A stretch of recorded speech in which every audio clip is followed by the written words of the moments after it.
Hello, this is Stephen. And this is Megan, and this is the Synchrony Podcast, where we talk about transforming apostolic dating culture and ending loneliness in the church. Big highs and big lows this week, babe. Oh, I know. What's your lowest low from the week? We'll start there and get better. I mean, besides my back procedure. Yeah, that was one of my lowest lows for the week. Yeah. I mean, I'm glad that it went well.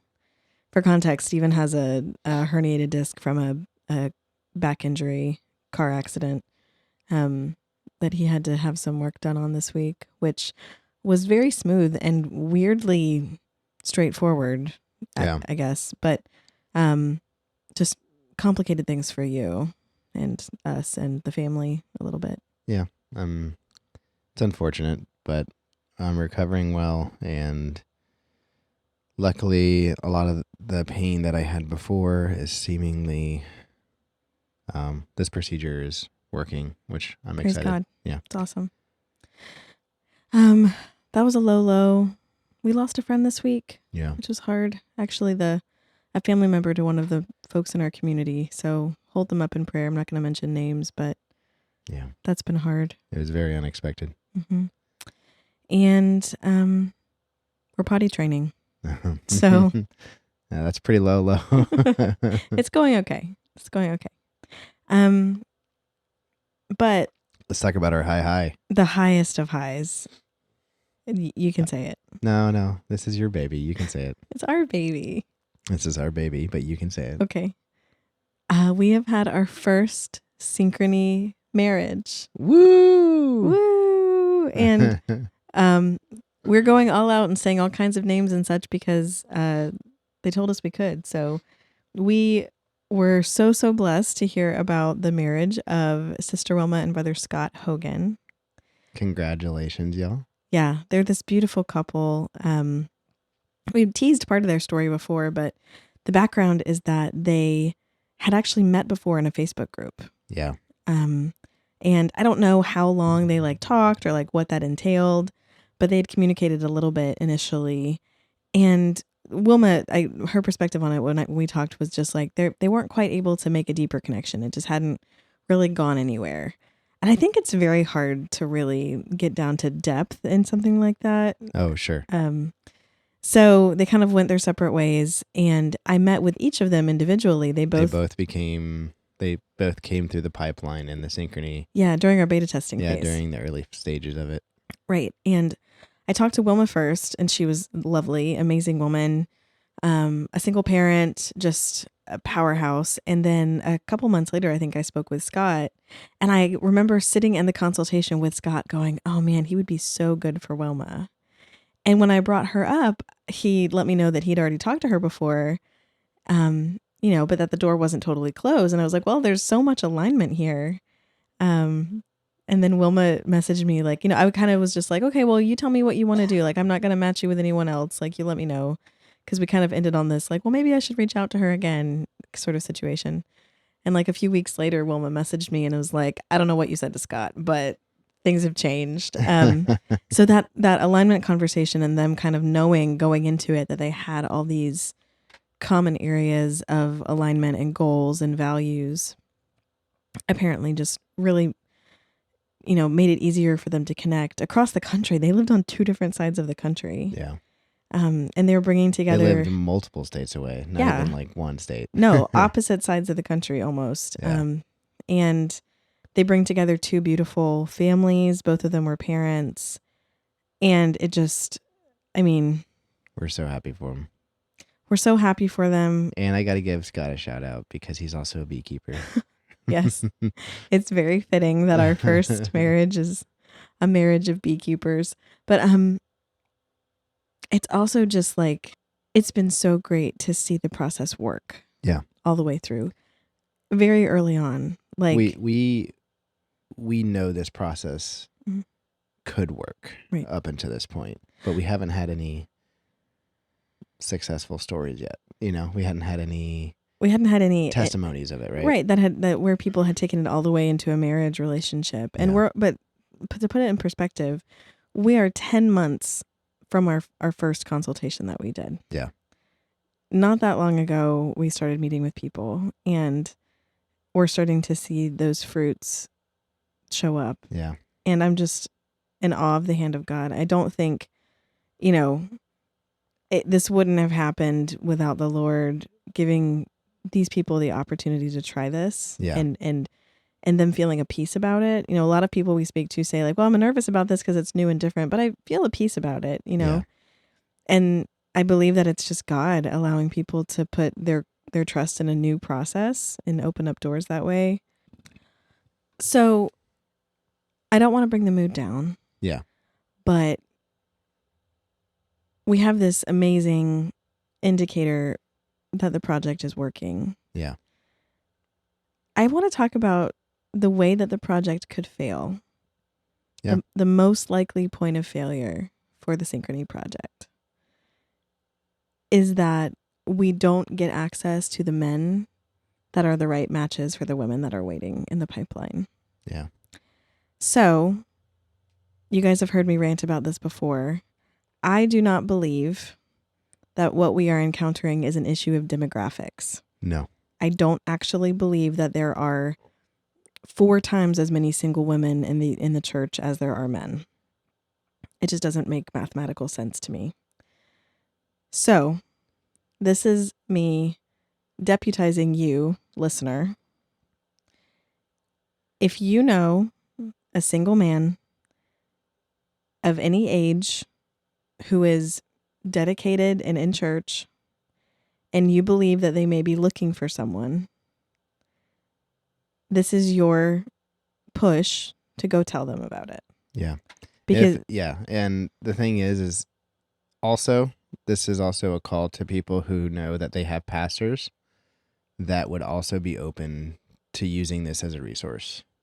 yeah, if you haven't spoken to your pastor about this, we're also asking that you go do that. Not just for you though, but also because putting this in the hands of pastors quite literally gives them a tool to be able to help singles who are lonely. Yeah. And if your pastors have questions, give them our email. And if they want to talk to our pastor, Brother Tony, he would be happy to talk to them. Yep, we welcome that. He told us that, by the way. We're not just soliciting his help without him knowing about it. Right. I think I have this theory that every apostolic person is only like 2 degrees of separation away from any other apostolic person. Yeah. Like, it is a fairly tight family. And I find that every time I talk to someone in one of these consultations and realize, 20 minutes in, that I know someone related to them. Oh, sure. And I have to, how much checking I have to do sometimes when I'm matching to make sure that they're not already related, depending on where they come from. And like, sometimes I really have to like do some digging. Oh, sure. Because of how tight knit we are as a community. So with that in mind, I want you to be thinking about your single cousins. I want you to be thinking about your brothers and brothers-in-law, your single guys in hyphen, your single dads in the church, your single widows in the church, widowers, I guess. Yeah. And if you're like, I cannot have a conversation about dating with this person, right? There's someone that I respect, or there's someone that I don't know that well, or there's someone that I'm just not sure if they'd be open to it. Totally understandable. Totally understandable. Do it anyways. Yeah. And I mean, a couple of ways around this. If they're tech savvy, if they're on social media, tag them in a post or send it to them in a message, right? That's like the modern day sort of passive aggressive way to just like drop this in someone's life. Yeah. If you can, send them an email. And if none of that applies here, then I encourage you, as a single person who understands maybe what it's like to be lonely, to walk up to them and start a conversation about loneliness. Yeah. And I think that vulnerability is going to be healing for your church body. I think it's going to bless them regardless of whether or not they end up coming to the project. Yeah. And it's a great way to open up that conversation. So this is our call to action. We're going to do our best too. We have some stuff in the works to help reach our guys. We're strategizing, and we sat down with some of our mentors this week. And that was another high point, I think, for me. Oh yeah, that was a wonderful day. Yeah, we had a 2-hour meeting with a couple that has just been helping us understand how to build this project towards success and how Yeah. to serve our community best. Yeah. And they were just fantastic. So they gave us some great ideas that we're going to be talking about soon. And I'm just excited to dive into that. But yeah, absolutely. anyway, this is a call that if you guys can send us a handful of single men, there's a good chance that we can find someone to put them in contact with soon. And we need everyone. Mm-hmm. We need diversity in age, diversity in race, diversity in even location. Yeah, for sure. Yeah. And so please start reaching out to your guy friends. Yep. Now's the time. And also female friends too, if you know they would be interested in this too. But we really need men. We have this huge body of just amazing women in the pipeline.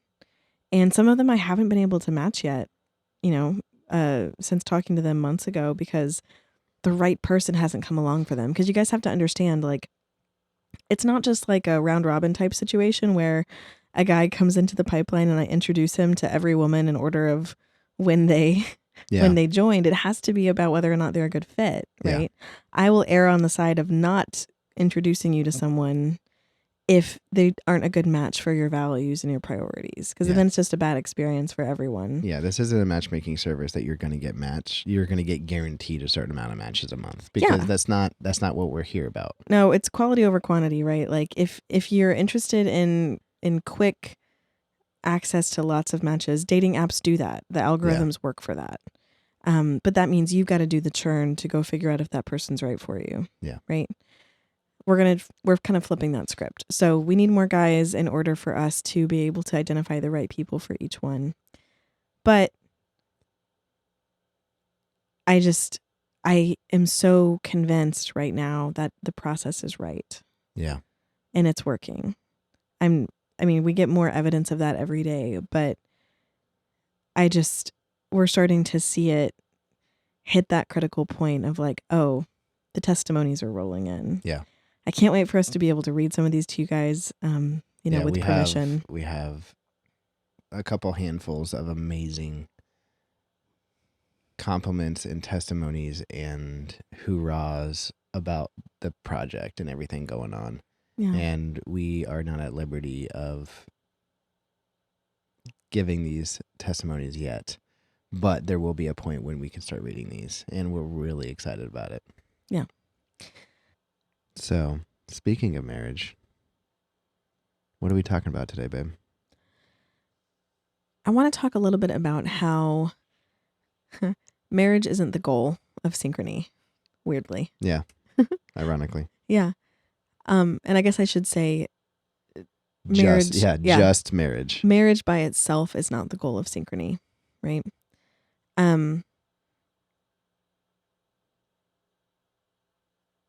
There's more to a healthy prospect than just marrying someone who's in church and who's the right age and who's available to you. Yeah. Right? We know because we work with, 40% of our constituents, I guess, or our respondents to our surveys were in prior marriages, right? Yeah. The majority of them were marriages with someone who was in church. And the majority of them ended in divorce, not widowhood. Yeah. And so we know, based on that data, that marrying someone in church does not guarantee you a good marriage, right? Our goal with Synchrony is not just to get people married. It's to put people in a partnership that will build the life that they feel called to build. And really the goal of Synchrony is the life after. Yeah. That values-driven life that follows the values-driven dating and marriage. That's the point of the whole thing. And it's not just getting people to the altar. Like, I'm so excited for Wilma and Scott. We're thrilled for them. But the thing that I'm excited about more than that they got married is that they are going to build a life together based on their values, and they're going to change their part of the world. Yeah. They started their marriage with a common language. Yeah. And I feel like that's sometimes when you get married for just proximity and attraction, Yeah. you're still starting at a deficit. Yeah. Like being saved together isn't enough, and being in love isn't enough to guarantee that you're going to be with someone that's a good partner for you. Just because you get married to someone does not mean you're hitting all the marks. Yeah. If you don't have values that are going in the same direction for the rest of your marriage, you'll probably be playing a game of tug of war. Right. It's the whole, we love the scripture in the Bible about not being unequally yoked together with unbelievers. Yeah. Right. And we use that to really talk about how we shouldn't date people who are outside of the faith. Yeah. Right. And I think that's fair. Valid. Don't do that, guys. Bad idea. But when you think about, so again, scripture is very agrarian. These people were farmers. What they're talking about are 2 oxen or 2 draught animals that are wearing a single yoke, which is basically a big collar attached to a plow. Yeah. Right? It is this big beam that stretches across the shoulders of both animals. And in order for you as the farmer to plant that crop, right, to sow the seed, Yeah. and to do the work that you need to do, and in this metaphor, the farmer is God, right? Sure. Who is using these 2 individuals as an instrument of his work. Yeah. Those 2 animals must be of equal strength, pulling in lockstep, pace by pace, and pulling in the exact same direction, and both responding equally to the touch of the master. Yeah. You don't get that kind of alignment and unity if you start off your marriage with completely different expectations about what marriage is supposed to look like, right? Yeah. And it might not mean that one person is wrong. It could just mean that you two had different values, right? Yeah. And we meet people like that every day who are like, yeah, we got married, but then, one of us really wanted kids and the other one didn't. Or one of us really felt called to go do this and the other one didn't really feel like that was part of their life. And that misalignment is maybe not the ultimate cause of why that marriage dissolves, but it's a fracture in the foundation of that relationship that over time, degrades into something much, much more serious. So our goal as matchmakers is not to just rush people to the altar. Yeah.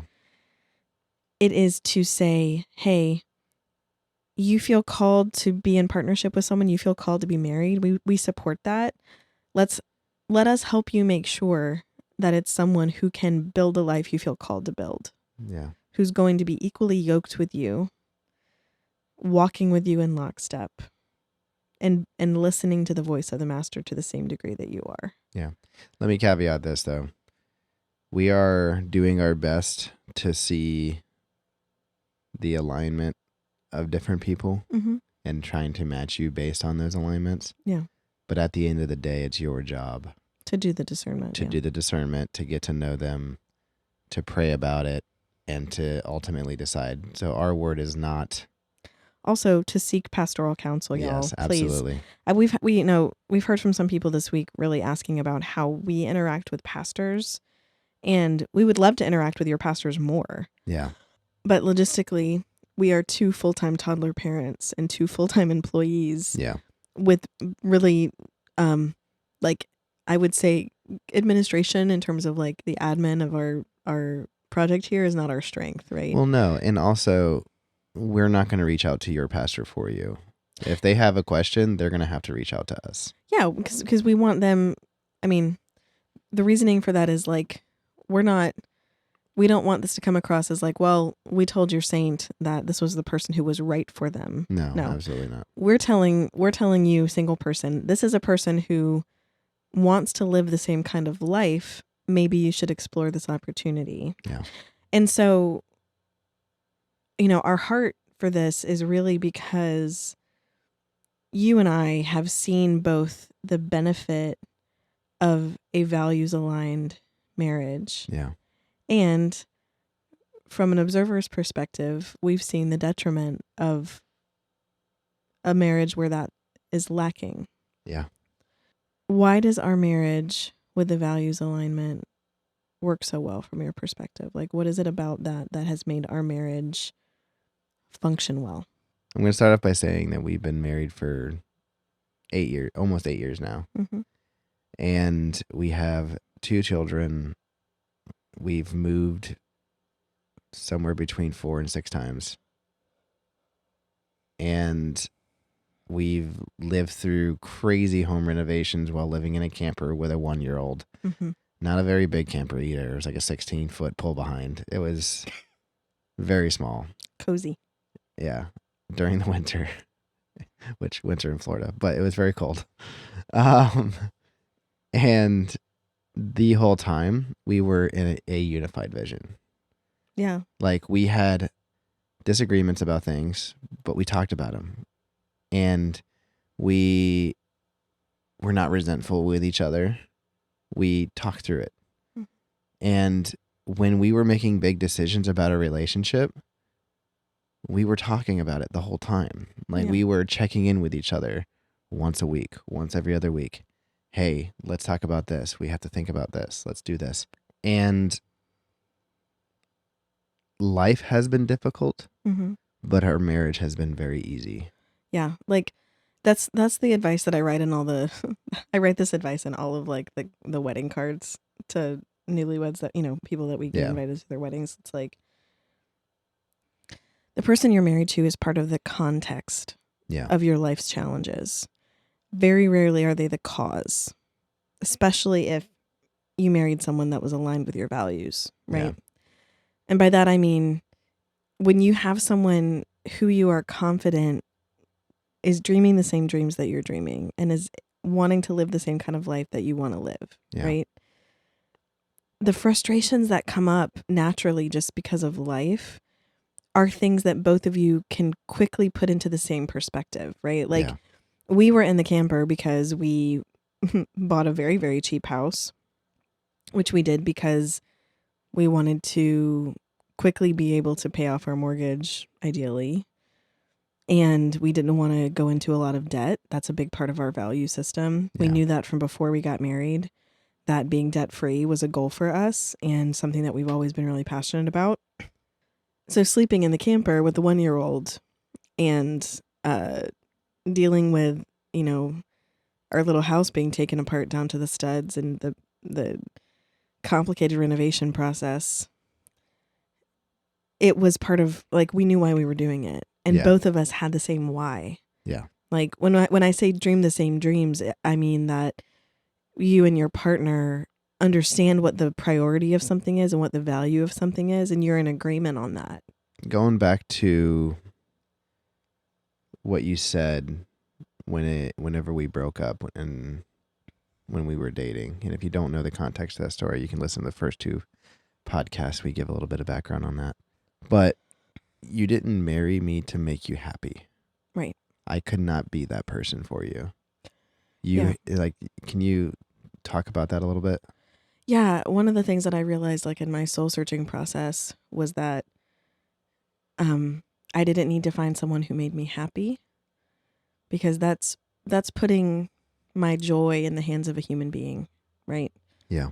That's saying that I need another human to take on the burden of my happiness. And that's too much to ask of anyone, right? And instead I said, okay, what kind of person do I need to be with that will make it easy for me to choose joy? Yeah. What kind of person will make it easy for me to stay close to the throne, to do the things that are going to enable me to make my own happiness, right? Yeah. And that was how I figured out that you were the kind of person I needed to be with. So I also want to say too, like, this is kind of a tangent, but it's pretty important. When we say values, we're not talking about morals. Yeah. So it's not about it. Like, for example, you can have 2 people with very different values who are good, God honoring people.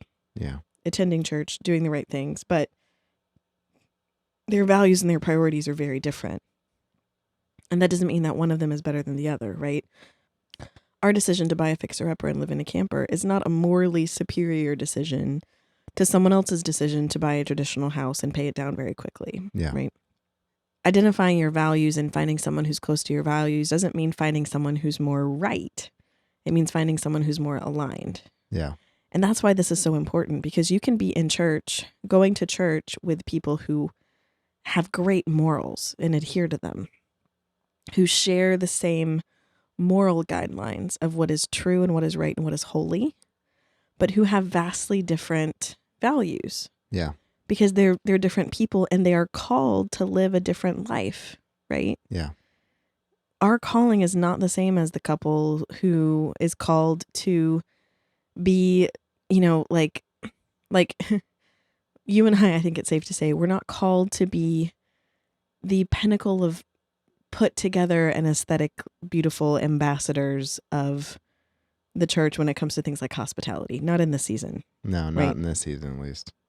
For sure. It's not something that we could do right now. It's just not what we're called to do. There are couples that I know who are similar to our age, and they can walk into a home and make it look so welcoming and so beautiful. And then they open their home to Bible studies and they open their home to connecting with people. And it is a beautiful gift. Yeah. That's not our gift. Right now we're peeling like half-eaten fruit snacks off the walls. Yeah. I mean, there are even some parents who are capable of having beautiful homes that are welcoming and inviting. And I'm in awe. But that's because it's their gifting, right? And there are couples who invite that because they have the skill and the understanding and their values are around like, hey, let's keep this put together because we never know when God might use this place, right? Yeah. Our calling is different. And so the way that we show up in the world and for the kingdom is different. Neither of those is better than the other. No. But they're different. So when we say that you need to align with someone who's on your values, this isn't about you just finding someone who's a good person, because you could marry plenty of people in church who are good people and they could be wrong for you. Yeah. Right. And we've heard it happen. We've seen it happen. And what that leads to is a marriage that starts off on the basis of frustration and misunderstanding, because one member of the couple is saying, hey, it's really important for me that we head in this direction. And the other member of the couple is saying, hey, it's really important for me that we go here. And if we go back to that metaphor of the oxen wearing the yoke, imagine that the farmer, who's the Lord, right, is watching his oxen pull in separate directions and is constantly having to stop and adjust and realign them and stop and adjust and realign them. Yeah. And the result is that even if that marriage stays together, which it can, people can work really hard, even if they have misaligned values at the beginning, to bring them into alignment over time. And thank God we have gifted marriage counselors and gifted pastors and just people that can work really hard to help that happen. But less of the field will get plowed. Yeah. Because that pair of servants were not in alignment and they did not wear their yoke equally. Yeah, let's use an example that's everyone can relate with, like going back to the financial like example. Let's talk about our house a little bit, right? Okay. In that, if we were not in alignment on this decision, we bought, again, really quickly, we bought a house that was built in the 50s and had not been remodeled. It was like estimated at like 1977. Like it was a very old house. Yeah, and it was, I mean, it's a 1950s house, which in that time, they built houses for you to eat and sleep in, and that was about it. So it's approximately the size of a Cracker Jack box. Yeah, exactly. And everything had to be remodeled down to the studs. So we had to make a choice because your gracious parents, like having a camper available. Yeah. They said, hey, if you want, you can use this. Because we were talking about, we actually lived with your parents for like 4 months during the remodel. Right. And it was amazing. And they were very hospitable. And we never felt pressured out. But we had a 1-year-old. And we it just didn't have our own space, right? It was just It was difficult. hard. Yeah. We're living in a single bedroom We with felt a like full family. we felt like we were imposing, I think, even though they never made us feel that way. I felt like we were imposing. Sure. So that being said, luckily they offered the camper and we were excited about it. Like we literally had like a cookout. It was fantastic. And we then spent 6 months in a camper while our house was being remodeled all the way down to the studs and doing some plumbing. And if we were not in the same mindset of doing this, let's just imagine, let's say I was the one who could care less about saving money in this way. Right. And really just wanted a traditional home. You would have been so resentful. I would have been very bitter. Yeah. I would have been, every time the baby would have cried because she was a baby, but we were in this tiny Cracker Jack box room of a camper. And anytime we had to walk inside our house just to use the bathroom, even if it was in the middle of the night. And we had to take showers in the shower in the house that was like getting remodeled, and it was an old grungy bathroom, and it was awful. And it was just like very hard. If I did not have the right mindset and we were not in the same lockstep, our marriage would have been very hard. Yeah. That's a really good example. Another one that comes to me is when Fletcher was born. Oh yeah. Fletcher was born, he had a shoulder dystocia. Yeah, an adventurous delivery, we'll say. I won't go into details about the medical contingencies of that because people don't need that image seared into their minds. Just look up shoulder dystocia if you're curious. Yeah. He almost didn't make it during the birth. He was born at home. Yeah. Because we're crunchy, I guess. And it was a complication that nobody could have foreseen, whether he'd been born at home. It would have happened in a hospital or at home. Yeah, but it was terrifying. It was only about a 5-minute period of abject terror, but it was the most frightening 5 minutes of my life. Yeah. And I think very frightening for you. And it took us months to heal. Yeah. I went into some pretty significant postpartum anxiety and depression afterwards. And it took me about 6 months to connect with Fletcher. Yeah. I mean, it was awful. Like, it was just, we thought we were going to lose him, and your body doesn't recover from that quickly, you know? Yeah. And I never once doubted your support for me. Yeah. Even on days when I know it was extremely hard for you. And it was very hard in that period for us to show up for each other in the way that we probably wanted to or needed to. Because both of us were really just hurting. Yeah. And scared. But we had that core foundation of communication, right? We had we'd aligned on, you know. I remember conversations where we said to each other, this is going to be hard. Right. And there will be days that we will both not be able to show up. Right. And we will both be okay for this. Yeah, and we were aligned on our priorities, right? Like, we knew in that time period we weren't going to worry about the house much. Yeah. Like, we weren't going to worry about our yard not being perfect. Yeah. We cared about the things that we needed to care about. And this isn't setting us up on a pedestal. I think any couple that goes through that kind of traumatic experience will find ways to unify, hopefully. But because of the foundation of values alignment, the times in our marriage that are hard in the way that life is hard and uncomfortable and difficult, one, the difficulty was made easier because I always felt like I had a partner. Yeah. I never felt like I was fighting against you to do something or to be something. And also, our marriage in those periods of time was a continual source of joy. Yeah. Like, you know, we could sit in our like half remodeled, bug infested fixer-upper and laugh till we cried about something just because, like, if you're not, you know, you got to laugh about it, right? Yeah. And we would share that together, and it was fine. And we would sit there holding our new baby with our 2-year-old. By the way, our house was remodeled by the time the baby came. Yeah, we did not have the baby in the camper. We would sit there holding our baby and just look at each other and be like, well, today's one of those days, and just we found solace in each other instead of frustration. And so the takeaway is this, guys. We don't want you to get married just so that you get married, just so that you're taken off the market, just so that you don't have to be single anymore. Yeah. Because marriage by itself isn't enough. No. Good marriage is the goal. Good marriage that creates great partnership, that creates a great life in service of the thing that God's called the two of you to do. Yeah. Because that's where the richness and the joy comes into play. Yeah. Is this what's missing from all marriages, though? What do you mean? Not all marriages, sorry. We have like a 56% divorce rate right now in like America. In the country. Like, I think that this is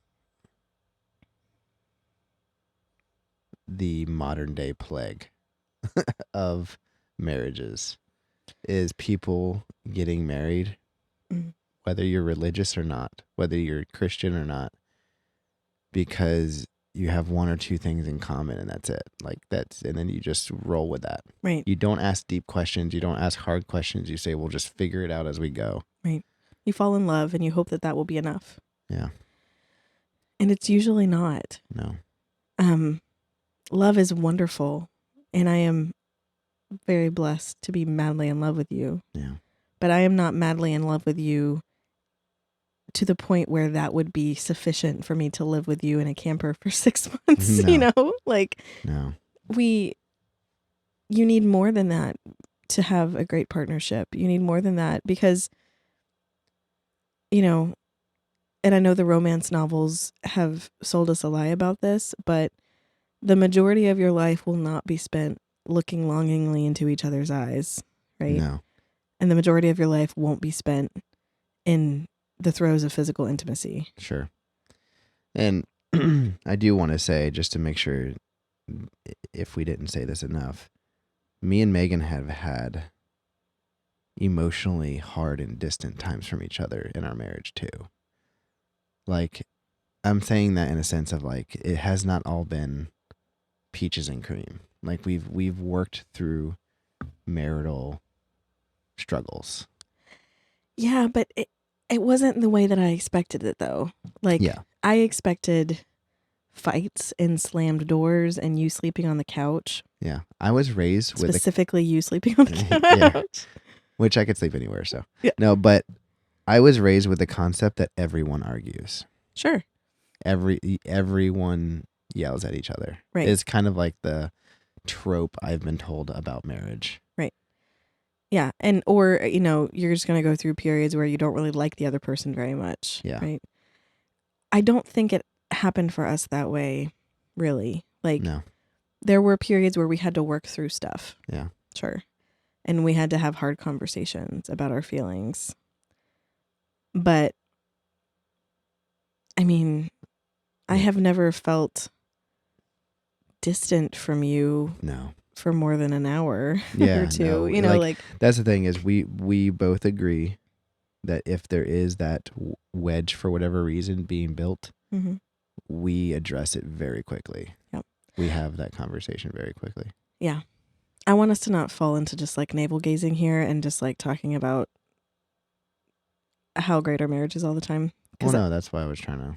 Yeah, no. I mean, I agree with you. Like, it's not all sunshine and roses, but the point that I want to make, guys, is like we can only really speak to what our marriage has been like in terms of our first person experience with marriage. Yeah. Right. We're not experts on marriage and relationship and therapy. We can only use our experiences as an example. No. And we don't feel like our marriage is done, right? Like it's at its peak and it's never going to get better. It's something we'll continually work on. But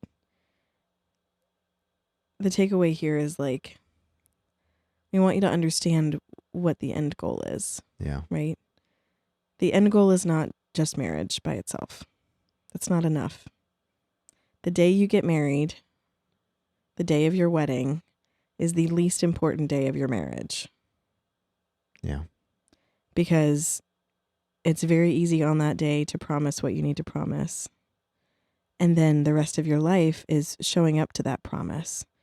And it's much easier to show up with a person who wants the things that you want.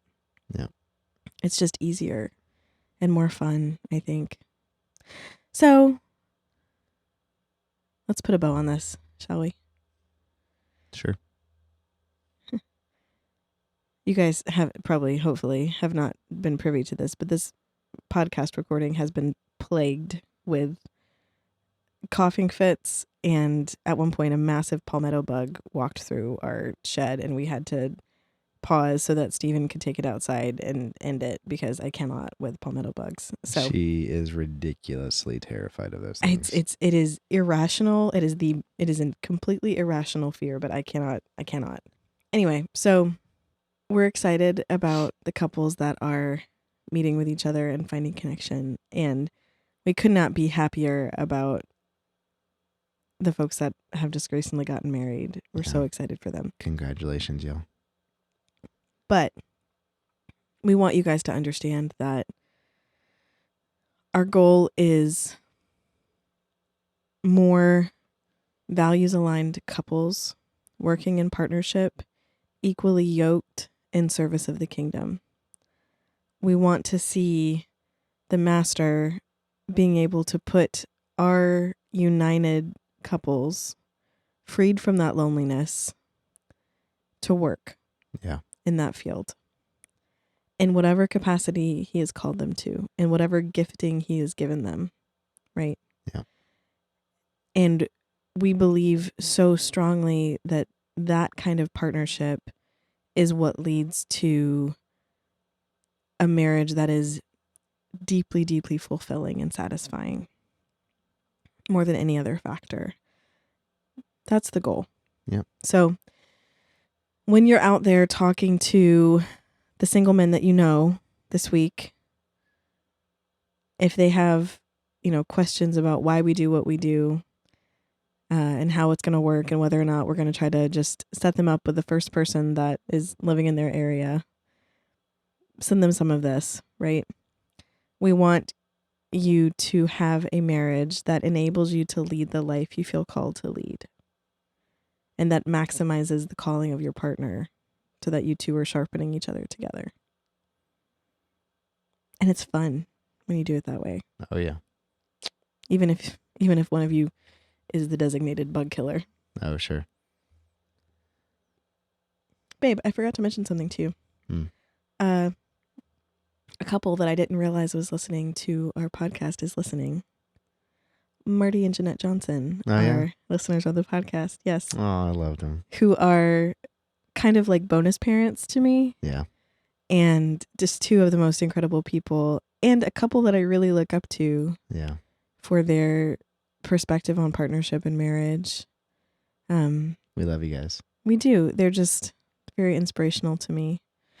So that was a fun surprise to hear about this week. Grateful for that support. Yeah. Any other announcements or things we need to talk about? No, I think we covered it. If you have questions, you can send those to questions@synchronyproject.com. We'd love to answer them on the podcast. And don't forget, go reach out to the single gentleman that you know and have if that. If not, then they're mamas. It's funny because it's true. Yeah. Yeah. Or stick your pastor's wife on them. Mm-hmm. Right. Please talk to your pastors about us. Please help us get in contact with them, or them get in contact with us, so that we can discuss the approach and put them at ease and build their confidence in it. We'd love to be having more of those conversations. And yeah, we're just excited to see the fruits of these labors that God has blessed us to do start to come to fruition. To God be the glory. It's just exciting. Yeah. New families, new missions. It's cool. Hey, babe. Yeah. To wrap this up. Yes. I love you. I love you too. Especially because you just killed that massive bug for me.